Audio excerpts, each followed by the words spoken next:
el audífono. Y, y listo. Bueno, entonces, acá, lo que queremos con el paradigma y siempre recordarles que el curso se trata sobre diseño de hardware para Deep Learning. Estamos hablando de que eh, lo que queremos es comprender o desmenuzar todos los cómputos que van ocurriendo a nivel de una red de Deep Learning para saber qué realmente es lo que hace una máquina por dentro. Eventualmente, de lo que hemos visto hasta ahora, que ustedes comprendan los principios fundamentales, lo vamos a convertir en diferentes tipos de máquinas de cómputo, no hay una sola. Entonces, por ejemplo, en la clase de hoy vamos a ver computación a nivel de kernel, que es lo que conocemos como una CPU, que es lo que hace una CPU. Después vamos a ver a nivel de GPU, entonces ahora, cómo funciona la GPU. Después vemos hardware customizado, entonces cómo lo vamos a modificar nosotros para que nos funcione. Para nosotros poder adentrarnos en ese tipo de cosas, para poder mejorar la forma como se hacen las cosas, tenemos que conocer el proceso muy bien. Tenemos que conocer bien cada una de las líneas que ocurren ahí adentro, como, no sé si ustedes se vieron la película de este man, el de McDonald's, a mí esa película me encanta. No me acuerdo cómo se llama el título, cómo es el título de la película, pero muestran cómo realmente los tipos hicieron la línea de producción de McDonald's para lograr que una hamburguesa saliera en 1 minuto, 2 minutos. Y eso se logra conociendo muy bien la forma como se hace la hamburguesa. Y los tipos ya dijeron, bueno, pues es que si las papas se fritan así, podemos modificar esa forma sin dañar el proceso, sin dañar la calidad de las papas, y vamos a organizarlo de esta manera. Y vamos a poner justo aquí al ladito de las papas la estación de sal, de tal forma que si yo saco las papas, de una vez le echo la sal y sirvo. Y ellos hacían todo, organizaban el layout de tal forma que fuera muy eficiente y que se aprovecharan los recursos. Por eso la hamburguesa salía tan rápido. Solo se logra eso si yo realmente sé cómo hacer una hamburguesa. Si yo no sé cómo funciona por dentro, qué tengo que freír, qué tengo que hacer, cuánto tiempo tengo. Ellos le gastaron mucho tiempo a eso. Si yo no entiendo eso, yo no voy a poder llegar a hablar de cómo se hace la implementación de hardware. Y esa es la motivación de este lab. En este lab hay como una serie como de unas 8 tareas, más o menos 8 tareas. Por tareas me refiero como numerales. Van a encontrar unos cuadritos acá, que son los cuadritos azules, que les van a definir lo que ustedes tienen que hacer. Siempre que encuentren algo que diga task, inmediatamente abajo van a encontrar un segmento en donde diga ponga su código aquí. Y ustedes lo que tienen que hacer es pues, escribir lo que ustedes tengan. Inmediatamente después de una tarea hay una celda que les dice como verifique su trabajo. Entonces cuando ustedes crean yo creé una función que hace una sola neurona, que es la primera que tienen que hacer. Yo creé una función que hace una sola neurona. Eh, Verifique el cómputo, entonces voy a usar dos cosas conocidas y voy a verificar que el cómputo de la neurona está bien. Y así sucesivamente, hago una binarización, entonces pongo un umbral, mire los números y verifique que dio lo que tienen que ser. Y así sucesivamente. Al final de todo, bueno, ustedes aquí están, al final de todo, ustedes lo que tienen que hacer, les voy a mostrar la última parte.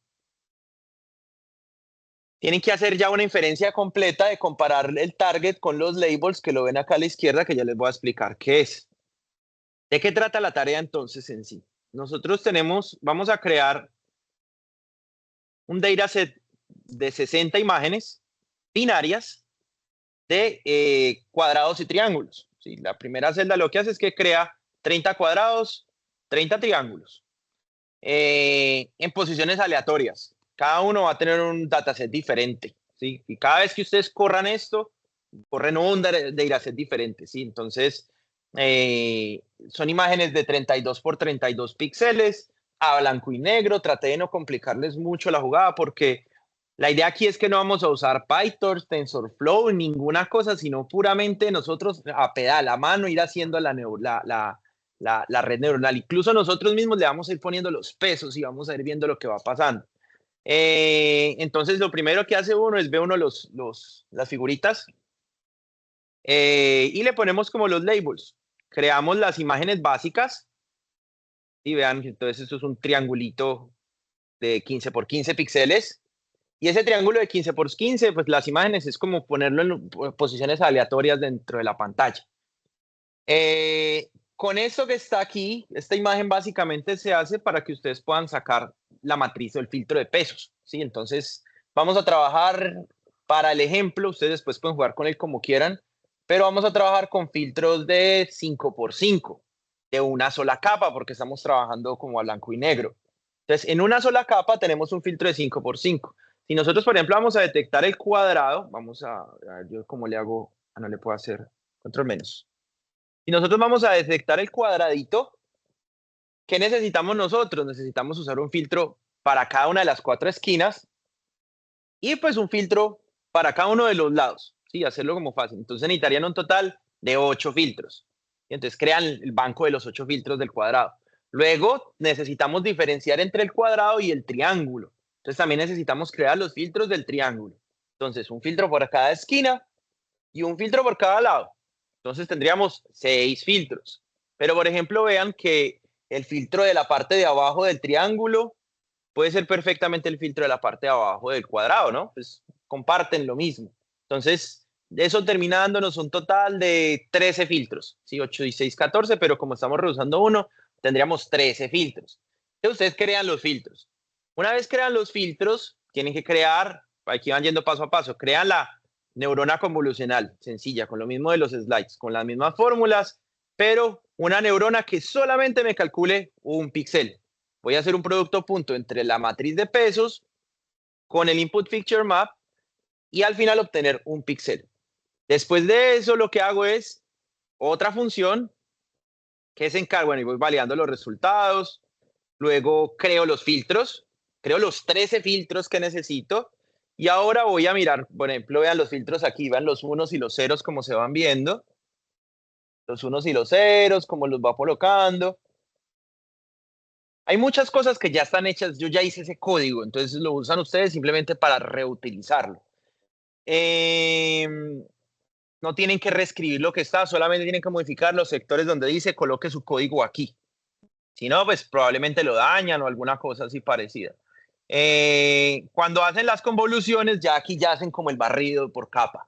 Entonces, la idea es que hacen ustedes un código en el que ustedes básicamente, por ejemplo, para probarlo aquí, yo uso este cuadrado, vean acá, yo cojo con este cuadrado, con este filtro que está abajo y lo paso a través de todos esos unos y comienzo a hacer la convolución y comienzo a obtener este mapa. Vean acá, chiquitico se ve el 9.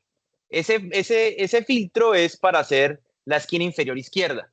Y yo lo que hice fue que lo fui pasando y multiplicaba término a término y sumaba todo. Y al final me daba el 9. Significa que donde yo encuentre el 9, encontré una esquina, ¿cierto? Eso es como la idea de la situación. Y así se vería la imagen en escala de grises. Vean que se ve el puntico y en claro en donde encontró el feature que nosotros estamos buscando. De esa misma manera, ahorita vamos a hacer la convolución a todos los 13 filtros. Y cuando hacemos la convolución a todos los 13 filtros, vean lo que comenzamos a encontrar. Para hacer esa convolución a los 13 filtros, uno tiene, yo aquí en para este lab, yo les puse que usaran una imagen de muestra de los cuadrados y una imagen de muestra representativa de los triángulos. Y a través que uno va haciendo el procesamiento, vamos viendo cómo va evolucionando, tanto para la imagen de muestra de cuadrado como para la imagen de muestra de los triángulos. ¿Tienen preguntas hasta ahí? ¿Todo bien? Listo. Vean que están los 13 filtros. Los primeros 8 filtros son de los features de cuadrado. Los segundos 6, los siguientes 6 son de los features del triángulo. El primero es un cuadrado.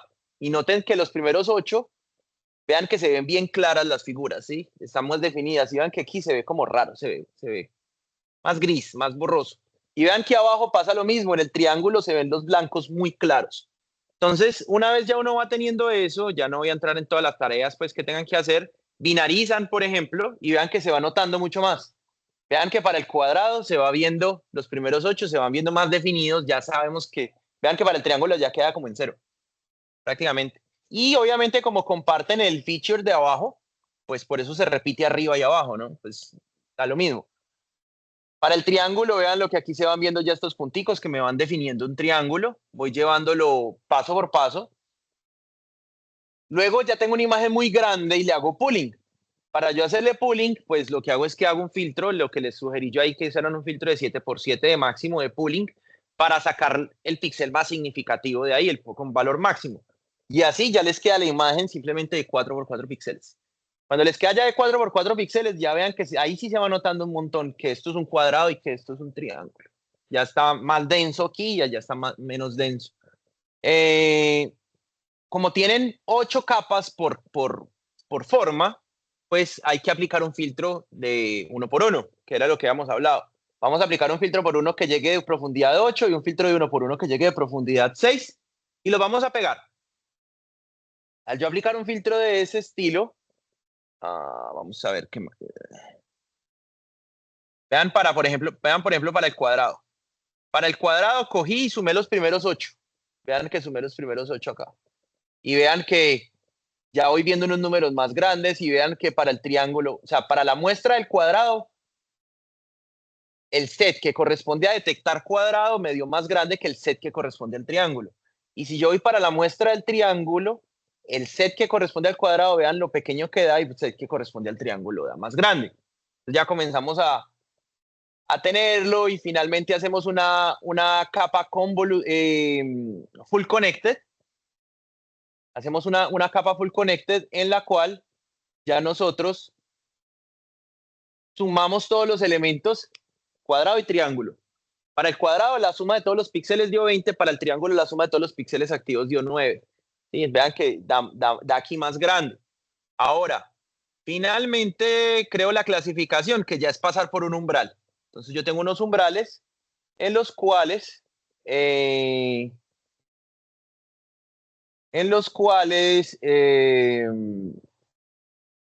lo que hago es pasarlo por ahí. Esperen a ver. Y al pasar esos umbrales, si el 20 es mayor que un número que yo defino, ustedes lo pueden definir a mano, pues levanto un 1 o levanto un 0. Dependiendo de lo que tenga, perdónenme, 1 viene siendo cuadrado, 2 viene siendo triángulo, 0 es que no está definido. O sea, ambos pasaron el umbral o ninguno pasó el umbral. Eso para que ustedes lo vayan modificando. Y finalmente lo que van a ver ustedes aquí es, esto tenía aquí esto es contra slash, se me fue. Van a ver ustedes aquí, target contra inferencia, y van viendo cómo él va clasificando cuadrados y cómo va clasificando triángulos. Cuando lleguen ahí al final y obtengan eso, y lo repitan un par de veces, ya validan y ya saben que entonces le dio la tarea. La tarea es para que la realicen en parejas, no hay grupos de A3. Probablemente le toque a una sola persona quedarse solo. En Moodle ustedes van a ver una actividad en donde se llama como Lab Groups y aquí ustedes tienen que elegir el grupo al que van a pertenecer. Por ejemplo, Kevin y Jonathan ya se ubicaron en el grupo A y así sucesivamente, entonces ustedes van a elegir un grupo en el que quieran trabajar. No pueden someter la tarea si no hacen bien parte de un grupo. No la pueden someter si no hacen parte de un grupo porque está así configurado Moodle. La tarea tiene 2 semanas a partir de hoy para que la entreguen. ¿Listo? ¿Alguna pregunta? ¿Estamos bien? ¿Todo bien? Listo. Ok. Bueno, vamos a, vamos a ver si logramos. Voy a parar pantalla. Seguimos grabando. Yo saco el iPad que vamos a seguir con la clase.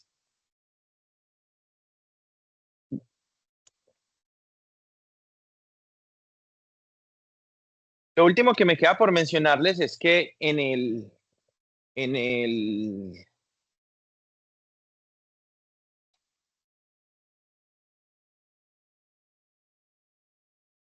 Moodle yo abrí un foro y el foro es para que lo usen. No acepto ningún tipo de pregunta de nada que tenga que ver con o sea, nada que no sea personal, que me lo envíen al correo. Toda pregunta técnica que tenga que ver o procedimental de la entrega, tienen que hacerla a través del foro. Si es algo personal que no lo quieren compartir, pues me lo envían el correo. De resto, todo por el foro, porque pueden haber varios compañeros que tengan la misma duda. Bueno, vámonos por aquí. Volver acá. Ok.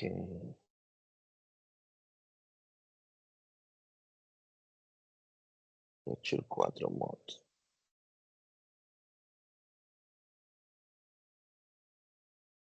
Bueno, vamos a terminar de ver el último pedacito de la presentación pasada. Pero yo quiero hacer una cosa antes. por verificar algo.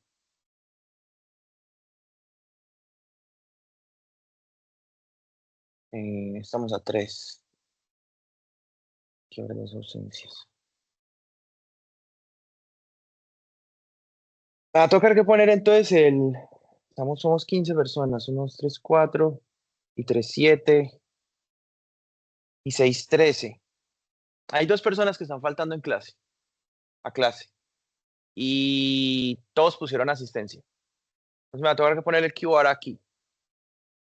Solamente por esta vez no voy a hacer nada, pero si alguien le cojo con plagio, ahí sí nos podemos ir con problemas, ¿ok? La asistencia se pone para que la respeten. Si no, lo voy a poner por firma, o si no, lo voy a poner más complicado. Todos acá grabaron asistencia. Voy a tomar asistencia de manera manual, ¿ok? Oscar, Gabriela, Sara, Jesús, ahí está. Darwin, Luz, ok. Kevin, Juan, Jonathan está, Booker, Fabiola, Laura, Isaac, Evelyn y Daniel. Listo, entonces solamente faltó uno. Ok, muy bien. Ok. Yo reviso una cosa. 3, 4, 5, 6, 7, 8, 9, 10, 11, 12, 13, 14, 15. Porque me faltan las cuentas. 4, 9, 6, 15. Listo, estamos bien. Ok.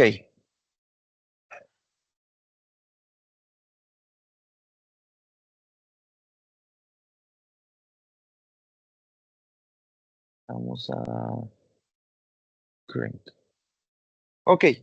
Acá finalmente, de esta parte de la presentación, voy a ver si puedo lograr que eso se arregle de allá para no dar la clase acá parado. De acá de la presentación,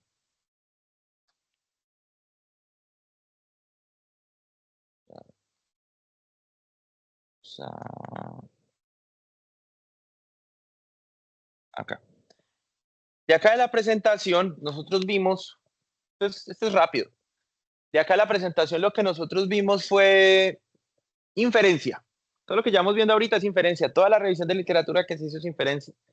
Todas las mediciones que están son inferencia. Pero nos falta un pedacito para ver la parte del entrenamiento. Hay varios métodos para hacer el entrenamiento. Solamente nos vamos a enfocar en el principio fundamental de lo que se hace. Porque solamente me interesa la parte de hardware.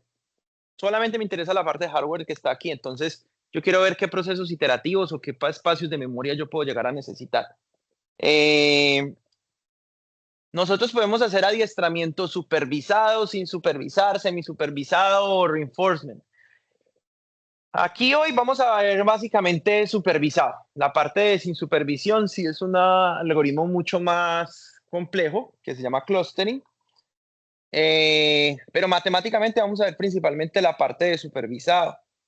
Nosotros si trabajamos supervisado, nosotros le estamos diciendo qué es qué. Si estamos en las X, son las X, si somos las bolitas, somos las bolitas. Y en la parte sin supervisión, básicamente lo que tratamos es buscar grupos de datos. La parte sin supervisión utiliza muchos métodos estadísticos. Yo me busco un centro y dependiendo de la varianza y dependiendo de la media, yo voy cambiando un círculo y me va abarcando a mí las áreas de las figuras. Y uso reglas para crecer o mover ese círculo alrededor y voy creando clases. Eso se llama clustering. Para este yo simplemente no pongo labels. ¿Sí? No, un poco no, es mucho más complicado. Por eso la mayoría de lo que vemos ahorita es supervisado. Hay otro que se llama el reinforcement learning, se usa mucho en robótica, pero tiene un gran problema que es que una gran área de oportunidad, que reinforcement learning es un método que demanda mucho recurso computacional. En reinforcement learning, ¿cómo les muestro? Ahorita hay una simulación. Si yo lo pongo más que todo en sistemas de control para tomar decisiones, yo puedo hacer como una simulación de lo que ocurre si yo tomo una decisión. Es como control predictivo. Si yo tomo una decisión, yo miro cómo mejoró esa decisión con respecto a un objetivo, yo puedo premiar a la gente y le digo, listo, va bien, entonces le voy sumando puntos y él va ya yendo a través de la trayectoria, dependiendo si yo lo premio o no. El problema es que por cada uno de los ejes coordenados, por decirlo así, o por cada uno de las variables independientes, yo tengo que generar un espacio de búsqueda o un espacio en el que yo voy a poner la cantidad de rewards que le voy a dar al robot. Entonces, por ejemplo, si yo tengo 5 metros, por cada metro yo le doy un reward, pues mi espacio es lineal y con 5 pesos, pero si yo tengo el robot moviéndose en un área de 2 dimensiones, pues tengo que tener 25 pesos. Si aumento la resolución, aumenta cuadrática. Si mi robot se está moviendo en este cuarto, pues ya estamos en un dron, por ejemplo, entonces ya estamos hablando de 5 al cubo. Entonces se comienza a crecer eso de una manera bien grande que cada iteración va modificando los 125 pesos y ya vamos viendo cómo se va volviendo complicado Reinforcement Learning. Hasta ahora es un área que tiene como digamos que oportunidad, pero todavía está muy en pañales por la cantidad de requerimientos computacionales tan absurda que trae. Ah, vamos a ver si les muestro por acá, a ver si me sale el enlace. Este de aquí, por ejemplo, cuando uno trabaja con Reinforcement Learning, tienen un ejemplo de un lander.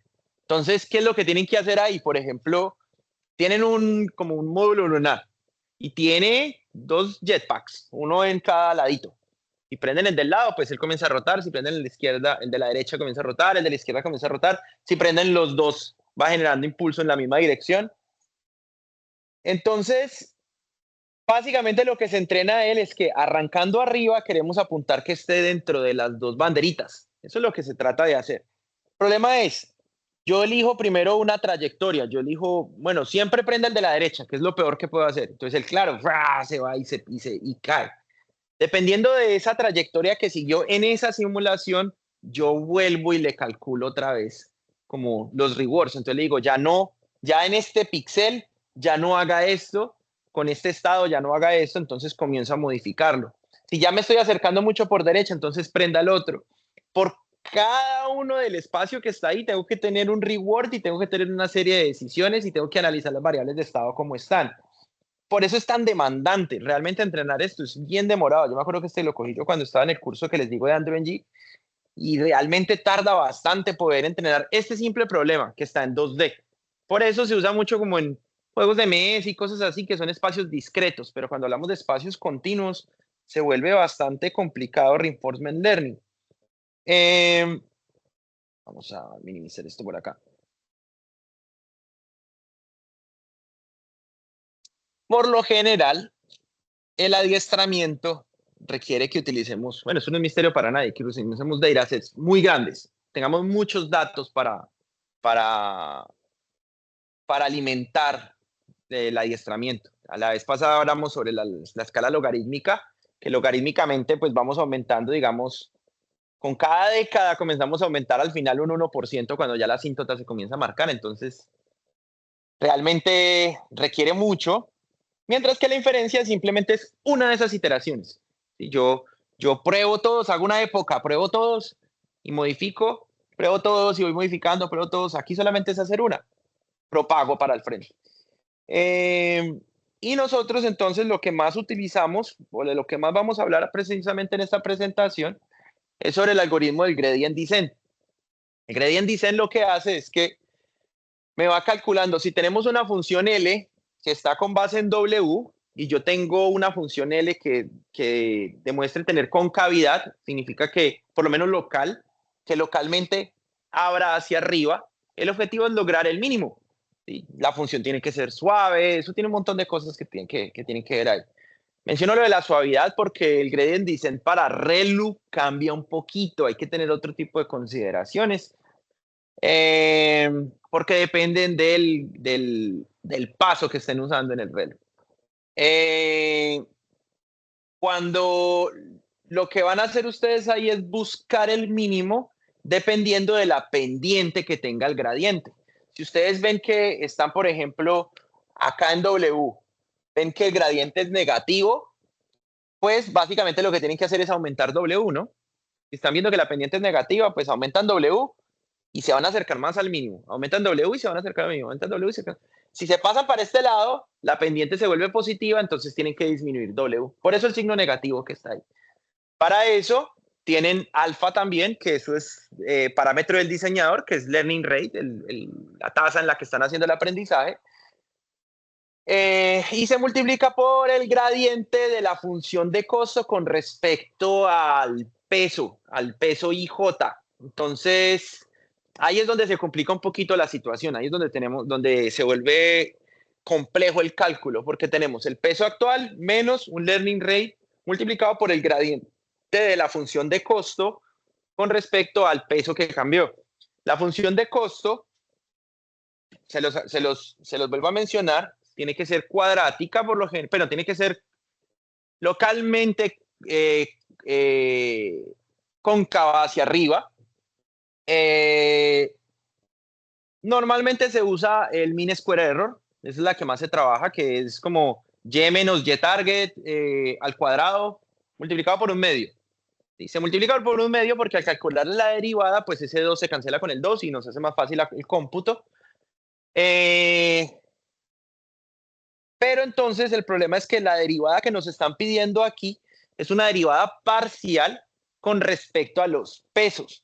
Y ahí es donde se hace como complicado, no es con respecto a Y. Ya les acabo de decir que la función de peso se hace con respecto a Y menos el target. Si yo mido Y con respecto al target, ¿cómo va haciendo? Hay otras funciones de costo, hay muchas más, pero la más común es la mean square error. Si L depende de Y, ¿yo cómo voy a llegar a W? Matemáticamente, ¿cómo llego yo a ser la derivada parcial con respecto a W? Entonces, que se acuerdan un poquito de cálculo, vamos a desmarañar un poquito. Cálculo diferencial. La ley de la cadena. Si yo tengo la derivada de L, la regla de la cadena, si yo tengo la derivada parcial, la parcial de L con respecto a W, puede ser la derivada parcial de L con respecto a Y, después la derivada parcial de Y con respecto a W. Las puedo ir multiplicando así. Entonces, eso es como la regla fundamental en la que se basa este algoritmo de optimización. Si nosotros comenzamos en un terreno alto, véanlo en 3D, por ejemplo, empezamos en el terreno alto y comenzamos a bajar con el gradient descent, pero recuerden que ustedes no solamente van a tener un solo mínimo. A pesar de que la función de costo es una función cuadrática, pero vean que la función de costo también depende de funciones que no son cuadráticas. Vean que adentro puede tener sigmoides, puede tener ReLU, puede tener muchas otras, tangente hiperbólica, y ese producto entre funciones matemáticas tan complejas, pues puede formar superficies de este estilo. Entonces, dependiendo, es como coger una bolita, como si ustedes cogen una canica y la sueltan aquí. Si la canica se suelta, pues la canica va a buscar su mínimo. Entonces, vean que el punto que ustedes van a llegar mínimo va a depender prácticamente de donde arrancaron el algoritmo de optimización. Ustedes comienzan a hacer para buscar los pesos óptimos, ustedes por lo general uno coge y le da un valor aleatorio a los pesos. Yo le puedo decir una área, pero realmente yo no sé a dónde voy a llegar. Y puede que yo llegue aquí, pero puede que aquí llegue mejor. Pero eso no tengo la noción, ¿sí? Entonces a veces uno hace diferentes pruebas y comienza a llegar con diferentes pesos. Lograr calcular eso es difícil. Lograr saber a dónde llega uno como mínimo es difícil. Y lo peor es que puede uno llegar a un mínimo, ni siquiera como aquí se ve que ambos llegan como una superficie azul, o sea, que llegaron a una profundidad más o menos similar, pero puede ser una diferencia bien sustancial y demorar menos que el otro y uno feliz porque demoró menos, pero uno puede llegar a unos mínimos mucho mejores. Si nosotros vamos a computar el gradiente, son poquitos slides esta parte. Si nosotros vamos a computar el gradiente, que es la parte más complicada, si lo vamos a hacer a código, pues digamos que, a ver, yo puedo en MATLAB o con NumPy puedo coger y hacer un gradiente. Yo puedo grabar una función multivariada de L y una función multivariada de W y yo puedo con métodos matemáticos hacer la derivada numérica. ¿Sí? Se puede hacer numérico, o sea, ustedes saben que todo eso se puede. Resto un valor menos el anterior y lo divido entre hago el delta de L, divido el delta de W y entonces hago ese cálculo. Pero eso es muy, muy, muy computacionalmente demandante porque entonces requerirían que estén grabando esa cantidad de Ws y esa cantidad de Ls a cada iteración y se hace muy grande. Por eso se trata de atacar el problema de manera analítica antes de comenzar a llegar hasta resolver. Si nosotros vemos el proceso, nosotros hacemos forward propagation, tenemos el puntaje de las clases, tenemos la función de pérdida, que es la que les dije que es la mean square. Después de esa pérdida, nosotros vamos a hacer el backward propagation. Entonces, digamos que aquí es breve. Nosotros aquí obtenemos los pesos que vienen aquí. Tenemos Y, tenemos L con respecto a Y, todo sale bonito, obtenemos W. Pero después de eso, nosotros tenemos que comenzar a meternos para atrás y lograr obtener L con respecto a una W que esté por aquí, se vuelve más complicado porque entonces esta W va a depender de lo que dio aquí y de lo que dio aquí. Y ese es el reto principal del backward propagation. Aquí hay que comprender la parte de la regla de la cadena. En la parte de la regla de la cadena, si yo tengo una función de pérdida con respecto a un peso, yo la puedo dividir asumiendo que Y viene siendo mi salida. Para este ejemplo, sola y exclusivamente por facilidad, estamos hablando de una salida lineal. No estamos usando función de activación. O sea, no estamos usando nada, ni tangente hiperbólica, ni nada. Simplemente Wx más B. Y viene siendo la suma del producto de los pesos con las entradas. Y igual a Wx más B. Vamos a usar este. Y igual a Wx más B. Si yo quiero hacer eso, uso la regla de la cadena. Y depende de W y L depende de Y. Entonces yo puedo decir acá y la parto. Entonces de L a Y de Y a W y parto la expresión matemática. Si yo ya tengo que Y es igual a Wx más B, pues yo esa derivada parcial la puedo sacar relativamente sencilla. La derivada parcial de Y con respecto a W y J viene siendo X sub Y. Noten que estos aquí son vectores, ¿no? Esto es vector. Entonces, la derivada de Wx pues es X. Listo. Ese ya lo obtuve. Ya tengo este término. Chévere. Pero me falta la derivada parcial de L con respecto a Y sub J. Me falta la derivada parcial de L con respecto a Y sub J. Se nos hace un poquito como más complicado. Vean que ya tenemos X sub Y, la derivada parcial de L con respecto a Y sub J. Y para poderla nosotros obtener, se les va a explicar mejor aquí. Más fácil aquí. Más fácil aquí. Ok. Regla de la cadena. Derivada parcial de L con respecto a W se vuelve la derivada parcial de L con respecto a Y por la derivada parcial de Y con respecto a W. Regla de la cadena. Y al final nos queda resolver este problema. Porque no sabemos cuánto es la derivada parcial de L con respecto a Y. ¿Sí? El superíndice de N lo que me dice es la capa en la que estoy. Si estoy en la capa 1, en la capa 2, en la capa 3, en la capa 4. Noten ustedes, bueno, aquí viene ya la expresión en términos de sumatoria, que de la capa N, el término J viene siendo la sumatoria de W sub J por X sub Y, todos en la capa N. Noten ustedes que según cómo está esto, es acá puesto, este de acá viene siendo Y sub JN, y este de aquí, que es el mismo, viene siendo el X sub J de N más 1. Y ambos términos son exactamente iguales. Vean que están unidos por la flecha. ¿Qué significa? Que la salida de una neurona viene siendo una de las entradas de otra. Sí, eso es lo que quiere decir. Basándonos uno en esa matemática, yo puedo expandir aquí esto. Yo puedo decir, vamos a hacerlo por aquí al ladito. No tienen que, yo no les voy a preguntar esto matemáticamente de fondo ni nada. Solamente es como para que comprendan un poco lo que está. Yo puedo decir que la derivada parcial de L con respecto a Y sub I es igual a la derivada parcial de L con respecto a X sub I de N más 1. Por esa igualdad que les dije allá abajo. Y como es la derivada parcial de eso con respecto a N más 1, yo puedo hacer la regla de la cadena ahí. Derivada parcial de L con respecto a la derivada parcial de Y de N más 1. Perdónenme que aquí, ¿cómo es que borro acá? Me equivoqué en en la nomenclatura.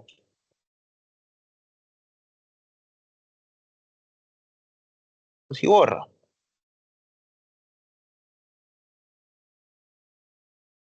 Problema de usar PowerPoint.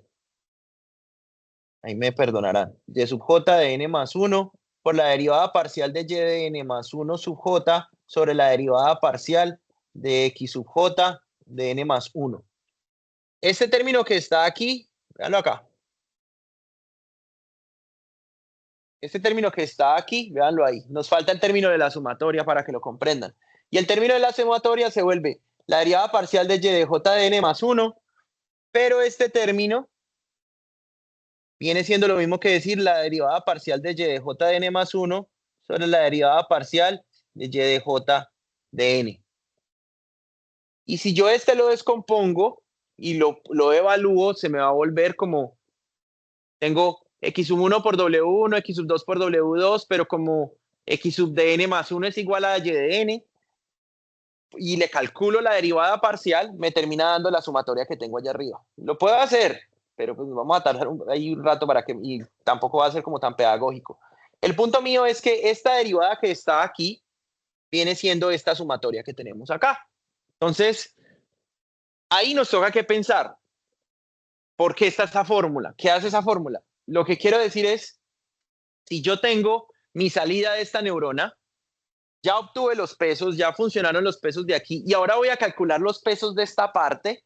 Ya vimos arriba que yo necesito esta expresión para poder calcular los pesos. Si yo necesito esta expresión, voy a necesitar la salida de la capa que sigue, que es esta de acá. ¿Sí? Voy a necesitar esta salida de la capa que sigue. Y para obtener esta salida de la capa que sigue, voy a necesitar la salida de la capa que sigue. Entonces vean que yo parto de allá y voy obteniendo la salida de la capa anterior, la derivada parcial, la derivada parcial, la derivada parcial, y utilizando la regla de la cadena, yo voy yéndome para atrás hasta que yo obtengo la que quiera dependiendo de la profundidad de las neuronas. La moraleja de este asunto es que yo este y de n, que es mi salida de cada neurona, yo lo calculo en la fase de inferencia. Yo les mostré en 2 slides antes que uno primero hace inferencia, compara y después computa. La cuestión es que esas salidas, cada una de las salidas de las neuronas, la tengo que guardar en memoria. Y ese es la moraleja del asunto. Cuando nosotros queremos hacer todo ese cómputo, nosotros no podemos desechar esas variables como variables temporales. Ya propagué y ya, bótela. Sino que porque en el paso en el que yo me voy a devolver, yo voy a necesitar el y sub n. Me lo van a pedir, lo va a necesitar la fórmula. Entonces, cuando yo hago deep learning, tengo que separar no solamente espacio para los pesos, sino que también necesito guardar espacio en memoria para las salidas, porque mis salidas en el proceso de aprendizaje las voy a necesitar de vuelta. Significa que en Deep Learning, cuando yo estoy haciendo el proceso de aprendizaje, necesito otro combo de memoria también para poder acceder. ¿Qué significa? Como vimos en la clase pasada, se traduce en costos, energía, ¿sí? Velocidad por los accesos a memoria según la memoria caché, como me decía Jonathan, que la vez pasada no lo comprendieron muy bien porque les dije memoria cache. Cuando les hagan la entrevista, si ustedes le dicen en una entrevista en inglés, dicen, no, de la memoria caché, pues sí, si el tipo habla español, pues bien, pero es mejor que se acostumbren a decir la memoria cache. A mí también me costó, yo también estoy haciendo la transición, pero sí, era la memoria caché. Jonathan fue el que me hizo caer en cuenta. Si vemos, por ejemplo, en este proceso, vamos a... Por cierto, Kevin nos hizo el gran favor hizo el video del Recitation 1, ya está disponible, lo pueden ver, pueden mirar ay, que es que todo esto todavía no me acuerdo muy bien de Deep Learning, pues Kevin hizo una pequeña introducción a Deep Learning y lo pueden ver, para que vayan viendo cómo va funcionando. Eso que está acá es un adiestramiento del CIFAR 10. Habíamos visto que el CIFAR 10 son 10 clases, un banco de imágenes, y vamos a clasificarlo en 10 clases, y ahí está haciendo como un adiestramiento como constante, básicamente. Se le puede cuadrar todas estas cosas. Solamente para que entiendan un poquito, para que sepan, learning rate es el paso, pero el momentum es muy parecido como si yo les comenté que la bolita va bajando, ¿no? La bolita va bajando de la curva. Ustedes pueden añadirle momentum, pueden añadirle que ella llega, pero no la pueden parar ahí mismo, pues ella va a tener una tendencia a seguir, como un cuerpo físico, ¿sí? Entonces ustedes ese momentum es añadirle otro parámetro más al avance del gradient descent para que él siga con esa inercia que lleva. El tamaño del lote que ustedes ya lo vieron, que era el Lenny que estábamos tratando, y Weight Decay. Eso tiene que ver con el Vanishing Gradient que uno está trabajando, pero no sé explicárselos bien en este momento. Cuando lo aplican, crean las capas. Yo no sé si esto trabaja con. ¿Esto es con PyTorch o con TensorFlow? Con, con PyTorch. Ok, aquí están todas las capas. Nosotros ya vimos en los ejemplos cómo era que estaba esto hecho. Lo único que me interesa a mí ir viendo es cómo va funcionando. Entonces vean que van poniendo el sapito y lo van pasando por los filtros. Tenemos las activaciones de cada figura, parecido a lo que estamos viendo en la tarea, ¿no? La tarea vamos viendo cómo está esto, pero cuando vemos acá abajo que dice Activation Gradients, esta es la derivada parcial de L con respecto a Y. ¿Sí? Esa es la que acabamos de ver en la fórmula. Y vean que les va mostrando qué cambió en la activación, qué hubo qué cambió en la activación con respecto a la vez anterior. Vean que va mostrando como unos puntitos. Y así sucesivamente, ya ustedes pueden ir viendo la presentación cuando quieran, van yéndose para atrás y tienen las activaciones y los gradientes de la activación. Las activaciones y vean que cada vez va desmenuzándolo un poquito más y lo va empaquetando. Finalmente, esto cosa lo que está haciendo en este momento es aprendiendo y va haciendo la clasificación de cada una de las imágenes. Y se les queda ahí para que lo puedan ver. Es como que este curso que estamos viendo, como que lo hacen en conjunto con gente de Stanford, según lo que yo voy viendo. Y en Stanford está este Andrew Ng, que es el que les estaba mostrando. Ok, con eso terminamos esta parte. No creo que fue como nada así súper complicado. Simplemente recuerden que en el proceso de adiestramiento van a gastar más memoria porque cada uno de esos elementos del gradiente lo van a tener que utilizar. ¿Listo? Discard. Bueno, vamos a ver la siguiente. Este tema ya es un poquito como más entrando en materia. Realmente ya a partir de aquí ya vamos a empezar a hablar a un lenguaje un poquito más bajo. Ya no es tan introductorio en términos de esto porque está, ¿cómo hago para convertir esto así? Oh, presenter view. Ahí está. Ok, entonces, vamos a hablar de computación basada en CPU. Computación basada en CPU y también probablemente en la otra presentación vamos a comenzar a ver términos de arquitectura de computadoras.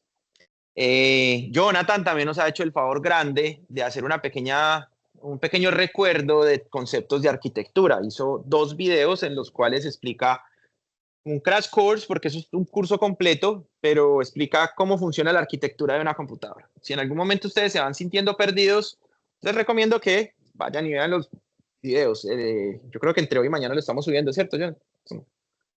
Más o menos está ahí. También están los recursos bibliográficos. También está, voy a adelantar aquí un poquito. También está en la presentación, yo les subí este enlace de las clases que yo vi del curso de 4082, que es el curso de arquitectura de computadoras. Pero obviamente cada clase se demora 1 hora y cuarto, es mucho más larga, tan. En cambio, lo de Jonathan es un resumen grande, pero lo tienen ahí para que lo puedan usar. Ok, en la escala como tal, yo les estaba hablando de diferentes tipos de dispositivo. Empezamos por el ASIC, que es como el chip de propósito específico. Lo hice específicamente para detectar caras y ese chip no cambia nada.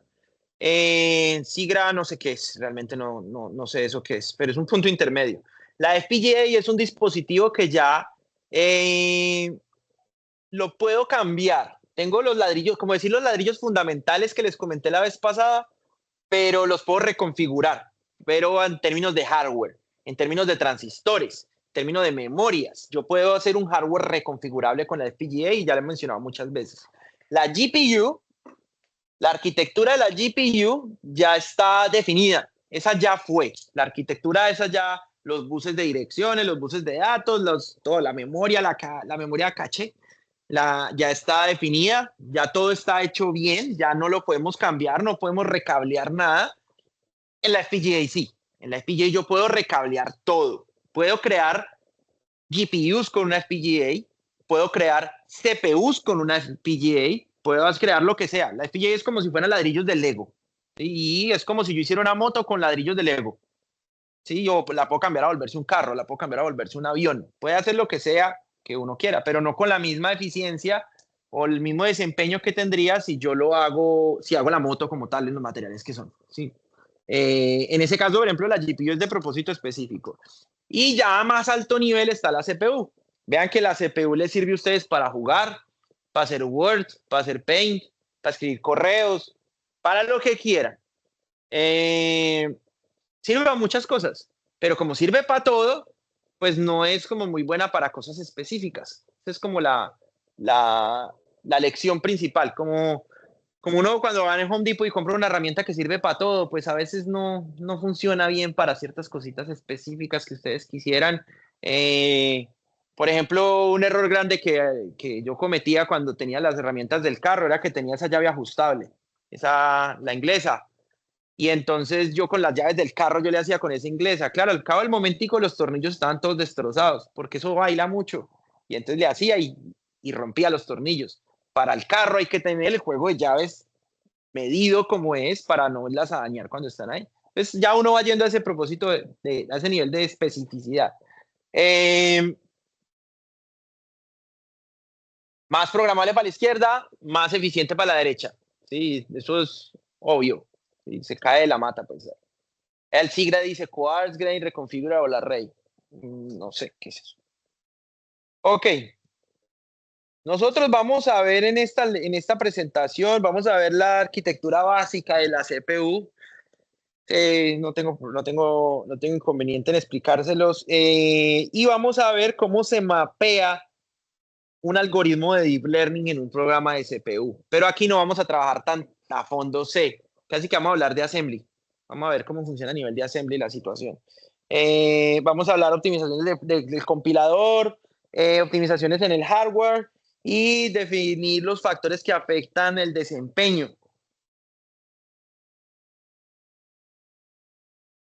También aquí tiene pues lo que pueden usar. El libro que está aquí es casualmente, solamente es por chiripa, pues que es el mismo curso que nosotros utilizamos en Arquidos. Es exactamente el mismo curso y se puede descargar bien fácil de internet.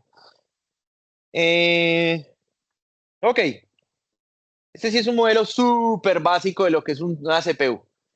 La CPU, ustedes tienen un procesador que consiste de dos cosas. Un procesador tiene dos cosas principales. Tiene un datapad y tiene un control pad. El datapad es el que se encarga de procesar datos, el control pad es de definir cómo van a hacer esos procesamientos y cómo se van a propagar esos datos a través de la CPU. Tenemos el programa y tenemos el input data. Eso significa que tenemos dos entradas de datos. Dos entradas de datos que provienen virtualmente de dos zonas de memoria diferentes.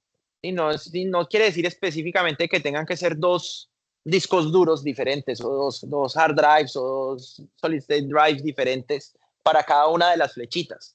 Pero un sector de la memoria va para memoria de programa, un sector de memoria va para la memoria de datos. Y yo puedo entrarle datos a la CPU, la opero como yo quiera, entonces dependiendo de lo que me diga el programa, yo ejecuto y activo y subo palancas y bajo palancas para hacer una suma, para hacer una multiplicación, para hacer lo que quiera ahí adentro. Y finalmente pues obtengo unos datos, hasta ahí va fácil.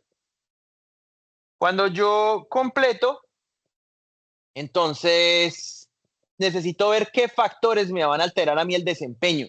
Yo soy el programador, yo hago mi programa en C, bueno, en Python. Pues. Lo hago en cualquier cosa, lo hago un programa en alto nivel. Pasa por un compilador. El compilador va a leer ese programa, va a leer además qué arquitectura tengo, si mi programa está hecho para x64, para Apple Core, no sé qué, Apple M6, detalles minúsculos de la arquitectura también necesito, porque dentro de cada arquitectura pueden haber subarquitecturas, para yo definir una instrucción suma, una línea de código en C que diga suma, ¿cuál es su equivalente en assembly? Y más importante en assembly, que assembly es un lenguaje de programación a más bajo nivel, ¿cuál es su equivalente en binario de la instrucción? Y para yo saber el equivalente en binario de esa instrucción suma, yo tengo un set de instrucciones. El procesador Intel Core i9 viene con un manual como con 2000 instrucciones que me va a decir la instrucción suma es equivalente a 01, 00, bla, bla, bla, bla. ¿De qué ancho es esa instrucción? Pues de los bits que tenga el procesador. Si es un procesador a 64 bits, la instrucción tiene 64 bits de ancho. Y en esos 64 bits de ancho yo le digo qué instrucción es, qué registros voy a usar y alguno que otro detalle específico con respecto a la instrucción, que eso después lo vemos. Ya el programa en binario sí es el que entra por la parte de program data. Y dependiendo pues de lo que va sacando, ya eso ya es otro nivel, yo puedo ir cambiando el compilador para que me vaya mejorando. Pues esta es opcional, esa flechita que está ahí.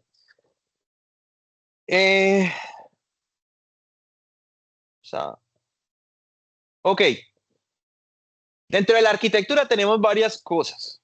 Tenemos el estado, que son los valores visibles por el usuario. Y tenemos dos tipos de memoria. Tenemos la memoria de registros y tenemos la memoria RAM como tal. Aquí hay algo muy importante que hay que recalcar y es un proceso que ocurre siempre cuando ustedes le piden a un procesador que haga una suma de dos variables. Cuando ustedes crean una variable a igual a 3, esa variable a igual a 3 se está grabando en la RAM del computador, en la RAM. Pero cuando ustedes, el computador como tal ahora necesita sumarle el número 5, el procesador tiene por dentro una unidad que se llama la unidad aritmético-lógica. La unidad aritmético-lógica es la que realiza las sumas, las compuertas lógicas, cualquier operación matemática que ustedes tengan. Esa ALU como tal que se llama la unidad aritmético-lógica solo y exclusivamente se entiende con los registros del procesador. Los registros por lo general tienen los registros por lo general están grabados dentro del procesador, dentro del chip Intel, y son de propósito, cada uno tiene su propósito. Si tienen 64 registros, pues hay unos que son para funciones, hay unos que son para punteros de programa, hay registros para todo. Hay registros matemáticos. Cuando yo digo A igual a 3 y después yo digo A más 5, realmente lo que hago es que voy y busco en la memoria lo que vale A, lo llevo, lo guardo en el registro y solo entonces es que yo puedo sumar el registro con el 5 y solo entonces, porque eso después el resultado no va a ir grabado en memoria, el resultado va de vuelta a otro registro. Y una vez ya lo tenga en registro, ya lo puedo guardar otra vez en la memoria RAM. Vean la vuelta que tiene que dar un número para poder otra vez estar grabado en la misma RAM. La ALU no tiene conexión directa con la memoria RAM que ustedes le ponen a la CPU, a la computadora. En su lugar, tiene que pasar por los registros para poder ejecutar. El instruction set son las formas para ustedes cambiar esos estados. ¿Cómo van a manipular esos datos? Ya sea a través de cómputos, que es con la ALU, ya sea a través de memoria, ya sea a través de datos de control. Vean, por ejemplo, este código aquí, esto es MIPS. Aprovecho y rápidamente les hago como la salvedad ahí de cómo es, para que tengan una idea básica. Nadie les está diciendo que vamos a programar todo en C, en Assembly, que nada del otro mundo. Pero en MIPS, la forma como se escribe en MIPS, por lo menos las funciones aritméticas, es el primer registro, que es RD, es el registro de destino. El segundo, que es RS, es uno de los operandos. Y el tercero, que es RT o constante, pues es el segundo operando. Entonces, básicamente lo que hace la primera instrucción es RD es igual a RS más esta cosa. Entonces, lo que hace esa instrucción. Multiplico RS por esta cosa y lo guardo en RD. Listo, MOP. RS lo traslado a RD. ¿Sí? Entonces, uno lo va viendo y se entiende rápido. Este que está acá simplemente es que puede ser o un registro o una constante. Si es una constante, ya no se llama AT, sino que se llama AT inmediato, pero eso no es de preocuparse mucho. MOP es algo que llaman una pseudo instrucción. Porque básicamente yo puedo mover un registro RS, moverlo a RD con una suma. Yo a RS le puedo sumar 0 y lo traslado a RD. Mop es una pseudoinstrucción, es como un macro. Yo le digo a ella esto, pero esta instrucción realmente no es que el procesador la pueda ejecutar sola. Cuando yo le digo como ensamble, internamente lo que hace es que el binario que ocurre de esta instrucción se vuelve una ART y se vuelve RS más 0, grabarlo en RD. Esas son otras cosas que se llaman pseudoinstrucciones. Hay muchas pseudoinstrucciones para el procesador que ustedes ven y dicen, no, eso es solo un ciclo de reloj. Mentira, puede ser 5, 7, 10 ciclos de reloj porque puede ser una pseudoinstrucción. Y eso está bien especificado en el manual de set de instrucciones del MIPS. Eso no es nada, o sea, no es nada complicado, pues. Nosotros tenemos acceso en memoria. Pueden usar instrucciones load word o save word. En este caso se llama LT, LD y ST. Se llaman diferente del MIPS. ¿Será que estos son de RISC-V? Es parecido. LD es para cargar. Yo voy a cargar en RD lo que sea que esté en el registro RS. O sea, en RS yo puedo grabar una dirección. Grabo la dirección del sitio donde quiero recibir el dato. Grabo la dirección 3000. En la dirección 3000 tengo el dato que quiero. Tengo A. Y el offset es a partir de 3000, cuánto me muevo, y ahí es donde yo accedo al dato. Eso es lo que hace la instrucción LD. ST hace lo mismo, pero al revés. Cojo lo que está en RS y voy y lo guardo en la dirección RT más el offset. Listo. Funciones de control. Funciones de control lo que hacen es que me van a cambiar a mí el sentido del programa, que es básicamente para hacer branches, ¿sí? Para hacer saltos. Entonces yo puedo hacer un branch si, por ejemplo, ahí ponen entre cosito condición porque puede ser BLT, que es como branch if less than, o sea, salte si es menor que. Y lo que hago es que comparo RS con RT y salto a destino. Listo. Entonces, si, por ejemplo, BQ, branch if equal, si RS es igual a RT, brinco a la dirección de memoria de programa etiquetada con destino. Y yo en mi programita escribo el destino y mi programa inmediatamente va a comparar esos dos registros y brinca ya y sigue ejecutando. Todo eso está muy explicado en lo que Jonathan va subiendo. Ok, esa es la misma explicación que yo les estaba dando. Ahora, si hablamos en C, vamos a hacer un programa en C. Ese programa lo que hace es que suma todos los elementos de un arreglo, ¿cierto? Tenemos suma igual a 0, inicializo suma.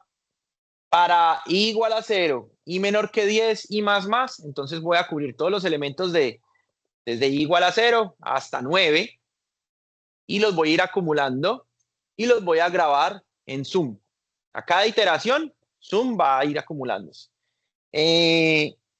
Yo tengo en la dirección de memoria 1000, tengo a sub 0. En la dirección de memoria 1001 tengo a sub 1, en la dirección de memoria 1002 tengo a sub 2, en la dirección de memoria 1003 tengo a sub 3. Realmente, esto no ocurre tan así como 1000, 1001, 1002, 1003, sino que ocurre más como esta arquitectura es a 4 bits, debería, perdón, a 32 bits, entonces más incrementos es de 4 en 4, porque eso funciona con bytes, entonces es 1000, 1004, 1008, y es un detalle pequeñito, pero realmente debería ser así en la realidad. Si es de 64 bits, tendría que hacer los incrementos en 8, porque los incrementos siempre son en tamaños de bytes. Entonces tengo grabado el arreglo acá. Si yo voy a hacer una acumulación de los elementos de un arreglo, entonces, vamos a ver aquí con los comentarios. Primero tengo que hacer i. Como les dije a ustedes, yo realmente tengo que tratar todo en términos de registro. Si yo voy a tratar todo en términos de registro, yo voy a grabar el número 0, voy a inicializar i en 0, entonces pongo el número 0 y lo grabo en el registro 1. Ya sé que R1 va a ser i. No hay forma de que yo tenga como una ayuda visual. Yo tengo que grabarme en la cabeza que R1 es i. R2 va a grabar el resultado de la suma. Mob 0 hasta el resultado de la suma. Además de eso, yo necesito cargar cuál es la dirección a la que voy a acceder. Entonces, si yo voy a acceder a sub 0, yo voy a buscar la dirección que está en R1, que es, perdóneme, voy a ir a la dirección A donde está A, que viene siendo 1000. Esto es un registro. Aquí lo pusieron como A, pero puede ser un registro R7 o cualquier otra cosa. Y le van a hacer un offset de R1. ¿Sí? Entonces, si R1 vale 0, entonces se quedan en A. O sea que están accediendo a sub 0. Ahí para que Booker sepa es un poquito diferente al assembly de MIPS en unas cositas, pero el principio es el mismo. ¿Ok? Si R1 vale 0, entonces estoy accediendo a sub 0, a A con un offset de 0. Y lo grabo en R3. A este punto accedo a lo que está dentro de ese casillero y lo guardé en R3. Luego lo que hago es que a R2, que es sum, le sumo suma lo que ya llevo y le sumo este valor. Lo estoy acumulando. ¿Sí? Esto es sum es igual a sum más el dato. Luego incremento ahí. A R1 le sumo 1 y lo grabo en R1. Entonces, I igual a I más 1. Y luego digo branch if less than. Comparo I con 10 y si I es menor que 10, brinco a loop. O sea que brinco al loop que está aquí y me quedo ahí. Cuando I valga 10, rompo ese loop, ya no hago el brinco y finalmente grabo lo que estaba en la suma de registro. Ahora sí lo guardo en mi variable en RAM. ¿Sí? Vean que tengo que acceder a la RAM. Esta asignación de aquí puede tardar 2, 3 ciclos de reloj. Es muy rápida. Esta es muy rápida. Esta asignación de aquí y esta de aquí puede tardar 80, 100, 200 ciclos de reloj en poder acceder, dependiendo de la jerarquía de la memoria RAM que ustedes estén trabajando. Estos son los cuellos de botella de la función. Cargar y guardar en memoria. Y es lo que hay que tratar de minimizar con cada iteración. Bueno, ¿alguna pregunta? Para los que no están como familiarizados con el assembly, antes de cualquier cosita. ¿Está bien? Listo. Yo puedo medir el desempeño de una CPU como la cantidad de ciclos por segundo dividido las instrucciones por el ciclo por instrucción. Simplemente es una fórmula. Es básicamente 1 sobre el tiempo que se demora en ejecutar, si ustedes convierten esa fórmula. Es el inverso del tiempo que se demora en ejecutar. Ahora, hay muchas formas como yo puedo optimizar el código en software. Yo puedo, esto aquí me adelanto un poquito a la tarea. Bueno, en la tarea yo no les estoy pidiendo que optimicen nada. Pero vamos a ver en la tarea, si ustedes comienzan el lab, que comienzan a hacer unas iteraciones con unos ciclos for. Entonces comienzan a hacer iteraciones como estaba en la sumatoria. Hay formas de yo modificar mis espacios en memoria y modificar mis operaciones para no tener que repetir cosas inútiles. Ya vamos a ver qué es lo que pasa. Entonces vamos a hacer una convolución. Solamente de recuerdo es que está este slide aquí. Tenemos M filtros, cada filtro con C capas de un tamaño de R por S. Tenemos N lotes de imágenes para que tengan la visualización como más sencilla, con las mismas C capas de tamaño H por W, y nuestra salida van a ser N output feature maps con M capas. Y noten que la cantidad de capas depende de la cantidad de filtros. Por cada filtro, una capa. Por cada incremento en el tamaño del lote, incrementa el tamaño del lote de salida. Entrada, incrementa el tamaño del lote de salida. Eso es lo que vamos a tratar de hacer. Esta notación ya la miramos anteriormente. Simplemente lo que hace es que hace el producto como de todas las posibles combinaciones que puedan haber entre las dos variables. Eso es lo que quiere decir esa notación. No es más. ¿Sí? Es el producto de todas las posibles combinaciones que esté. Si nosotros hacemos, por ejemplo, full connected, nuestra salida, vean que solamente tiene un píxel. Eso lo vimos, también lo van a ver en el lab. Yo multiplico todo con todo y sumo todo. Eso es full connected. Y al final pues va a dar un escalar y me da la 1, el pixelito de la capa 1. Si yo hago la capa M, me va a dar el pixelito de la capa M. ¿Sí? El full connected básicamente es todo con todo y sumo. Eso es lo que quiere decir el full connected. Básicamente podemos ver acá lo que quiere decir este slide es que full connected es un caso especial. Full connected es un caso especial de una convolución en la cual el tamaño del filtro es igual al tamaño del input feature map. Y en el lab, cuando yo les pongo a implementar un full connected, realmente pueden reutilizar la función de convolución. Simplemente ponen una convolución de los mismos tamaños y ya con eso van a obtener el producto que sea una escala. Eso es lo que quiere decir ahí. Entonces, si vamos a hacer un fully connected computation, o sea, vamos a operar full connected. De hecho, este slide les sirve mucho para la tarea, esta presentación. Si nosotros vamos a operar, vamos a multiplicar todos los Fs con todos los Is para obtener la salida del output feature map en la capa M. Acuérdense que es un escalar por cada capa. Entonces, nosotros lo arrancamos en cero. Por simplicidad, y en el lab también lo hacemos, lo pongo por ponerlo, pero siempre va a ser cero, lo ponemos, pero realmente es el bias. Ustedes saben que en una red neuronal ustedes tienen Wx más B. Entonces, ese más B es el bias que tienen aquí, pero lo vamos a inicializar en cero por hacer el cómputo más sencillo. Por cada una de las capas, para M hasta M mayúscula, por cada una de las capas, voy a multiplicar todos los píxeles del filtro por término a término por todos los píxeles de la imagen y sumo todo. Entonces, tengo que hacer, y además de eso, por todas las capas. Entonces, por todas las capas de los filtros y de las imágenes, por todos los píxeles en ancho, por todos los píxeles en alto, por todos los píxeles en ancho, voy a acumular un más igual y elijo todas las posibles combinaciones. C, H, W, M, C, H y W, todas las que estén aquí en esta parte de aquí para arriba. Obviamente, el filtro, la imagen I no tiene, no tiene M, porque M es dependiendo de la cantidad de filtros. Y si solamente tienen una imagen, pues no tienen, o sea, M no cuadra ahí. Eso es lo que quiero decir. Lo mismo lo dice la fórmula no tiene M. Entonces hago todas las posibles multiplicaciones que están aquí.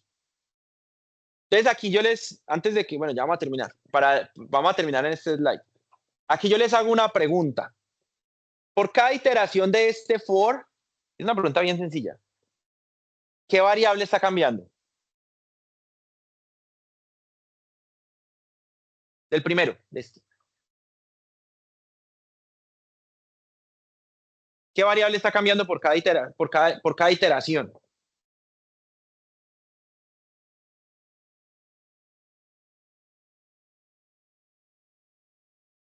No, de las variables que están ahí. M, C, W, H, ¿cuál?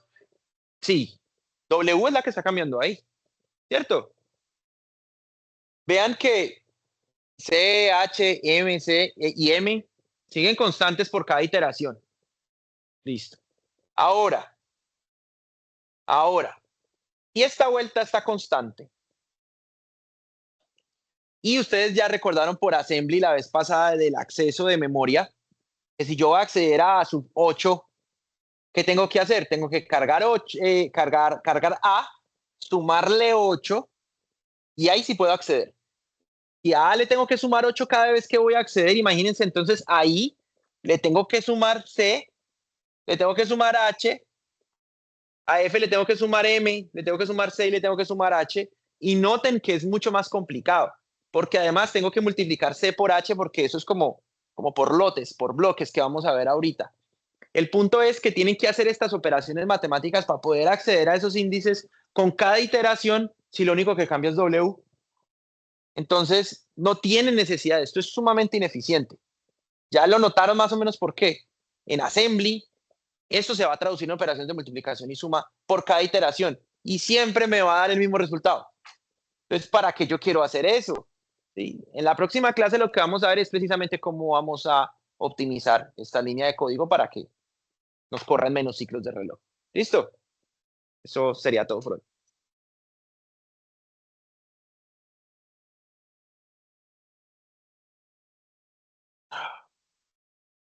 Ay, no grabé este pedazo de clase.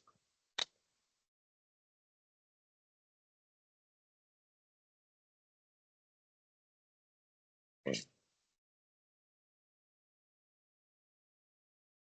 pedazo de clase no se grabó.